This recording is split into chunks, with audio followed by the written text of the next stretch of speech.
Hello everybody. Happy Tuesday. I am out of town today in Austin, and I didn't think I was going to trade, but I figured why not. There's been a lot of noise and distractions this morning, but that's okay. Yeah. It's okay, Dan. No.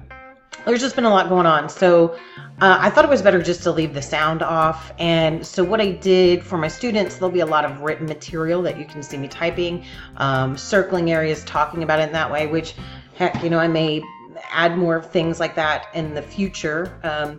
What I find that it does for me, because I did run live trading classes for a very long time, it takes away from me really looking at the market. So while I'm writing that stuff, other stuff is going on. My mind is just not in the right place every time.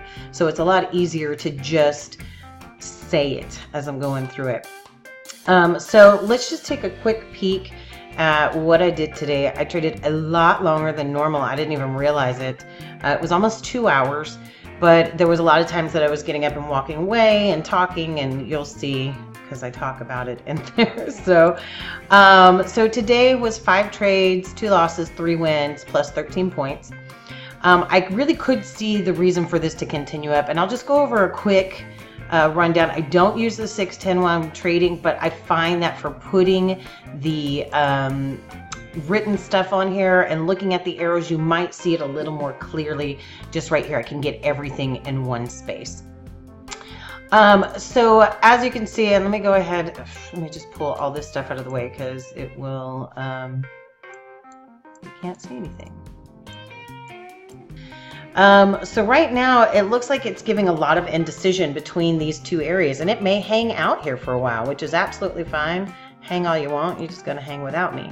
So you see MACD is leading a little lower here, which says that it should push down, which it has, right back into the area that says, hey, we could push to the upside. But look at these EMAs. They're extremely weak. We've violated them several times. So it doesn't mean that this one EMA line is going to do its job and hold and push it up like it did here and back here. So it's kind of wishy-washy right now, really. And I'm cool with letting it go. So that's going to wrap that up. I'm going to pop this little puppy up into the front of the video today, so there'll be nothing at the end. I'm probably going to do some serious fast forwarding, or just delete some of the time that I wouldn't even sit in there. So anyways, that's 5 trades today, 13 points. If you have questions over anything that you've seen, definitely get in touch with me. Let me know. You can reach me like a multitude of ways. You can find me on Facebook very, very easily. Then we've got support info and Lindsay at responsibledaytrading.com. You can find me at any of those, and I'll get back with you. So hope you guys are having a wonderful week. If it's your spring break and you are a parent, I understand the love-hate relationship. So I hope y'all have a great time either way it goes, and we'll catch y'all on the profitable side.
day.